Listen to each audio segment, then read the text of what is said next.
When my wife, Laura, texted that she was staying at her dad's place for a week, I didn't think much of it. Her father had been feeling unwell lately, and she was very close to him. I replied with a quick, "Take care, give him my best," and went about my day. The house felt quieter than usual that week.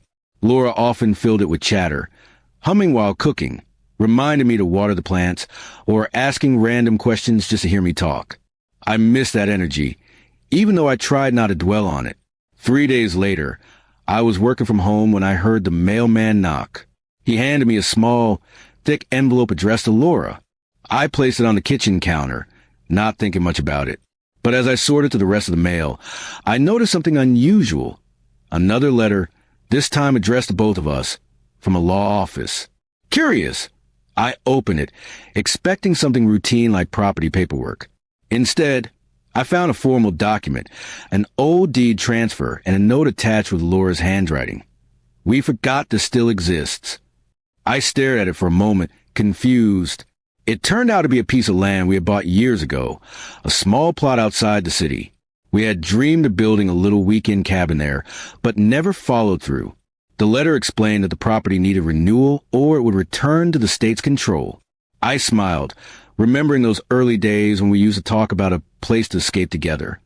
For the first time in months, I felt a spark of something we hadn't felt in a while. Teamwork, maybe.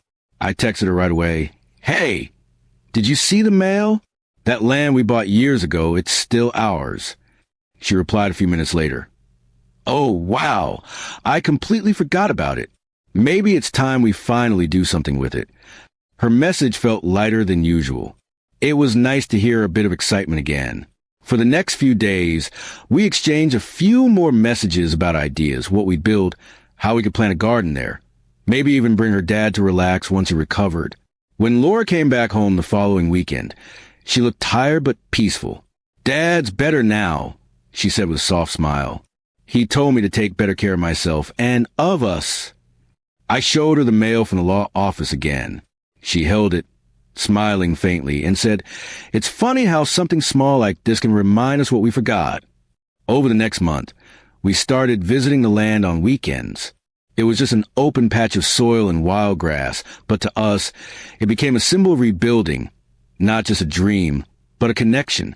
Sometimes we'd sit there for hours, talking about life, about how easily people drift apart without realizing it. She admitted she had been overwhelmed lately, tried to manage everything: work, family, and emotions. "I didn't mean to pull away," she said one evening, watching the sunset. I told her it was okay. What mattered was that we were both willing to rebuild.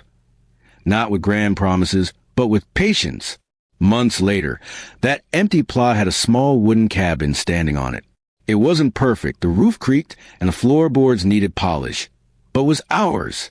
We had built it together, one step at a time. Looking back, I realized the mailman didn't just bring a letter that day. He brought us a reminder of what we had once dreamed and what we could still create. Sometimes life sends us small, unexpected messages, wrapped not in emotion but in timing.